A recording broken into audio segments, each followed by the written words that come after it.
And for the first time ever, they had Miss Choctaw County. She thought God created it just for her. If you ever meet her, you didn't hear this part from me. There were 5 girls. She entered, her mama made her a little dress, and she showed up, and she came in first runner-up. She was so excited. She goes, look, I'm first runner-up. And we, her support team, said, bless your, thank you, that's a Southern thing, bless your heart. Quit while you're ahead. Don't get your hopes up too high. She said, this is my dream and not yours. I'm going back. Second year, second runner-up. Third year, third runner-up. I thought it was my Christian duty to tell her she was going in the wrong direction. I said, sweetie, you're going to be out of the top 5 if you don't stop. She said, Dale, my dream, not yours. The 4th year, she started over, entered the local and won. And then she went to Miss Mississippi and came in first runner-up. She said she laughed and she told God, God, I know you don't get it, but pageants really do have an age limit. And if I've got to go through all those runners-up again, I'm going to be too old to go to Miss America. Every week at that piano lesson, on a little piece of paper at that piano, it said Miss America. The 5th year, she started over again. It's not how many times you get knocked down, it's how many times you get up. Because if you can look up, you can get up. And so she started over the 5th year. She entered the local and she won. 6 weeks later, she's at Miss Mississippi with a $50 dress that we glued the sequins on with Elmer's glue. She won Miss Mississippi. I saw her 2 weeks before she went to Miss America. We were standing at Mississippi State, and I gave her a big hug, and I said, honey, what are you going to do when you get back? Meaning you're not going to win because Miss America doesn't come home. And she looked at me with a determination that still gives me chills. She said, Dale, I'm not coming back. I didn't lose all these years to lose the big one now. I'm going to be Miss America. I went home, called a prayer meeting. I said, Mama, we are going to have to pray for that child because she thinks she's going to win. Mama said, bless her heart, she does, don't she? She got on an airplane and flew to Atlantic City. We'd never been on an interstate. She got to Miss America, and the newspaper headline says, Miss Mississippi claims God pulled her leg. Think about it.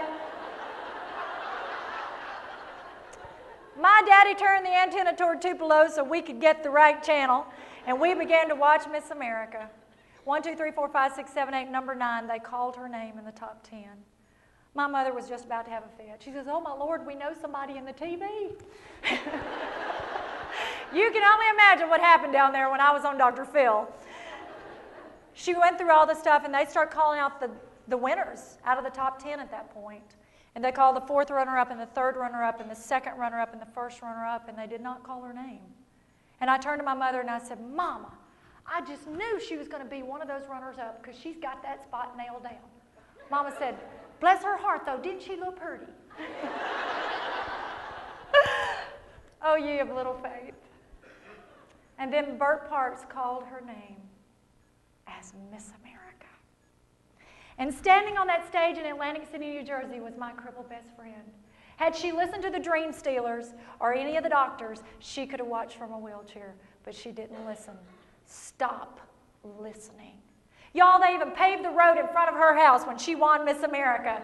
I said, is this what it takes to get your road paved? Her name was Cheryl Pruitt. She was Miss America in 1980, and when she came home 2 months later, I said, girl, what were you thinking? There were 6 of y'all left. One of you were going to be Miss America. She said, I just kept telling myself, now don't you step out till he calls your name. At age 5, the milkman had come in and patted this little brown-headed girl on the head, and this is my final note to you. He said to her, one day, little lady, you're going to be Miss America. And those are the words that stuck. That seed was planted. He didn't live long enough to see her become Miss America, but I like to think he was an angel sent from heaven to deliver hope to this little girl who was about to face tragedy. And let me tell you what hope is. It's helping other people excel.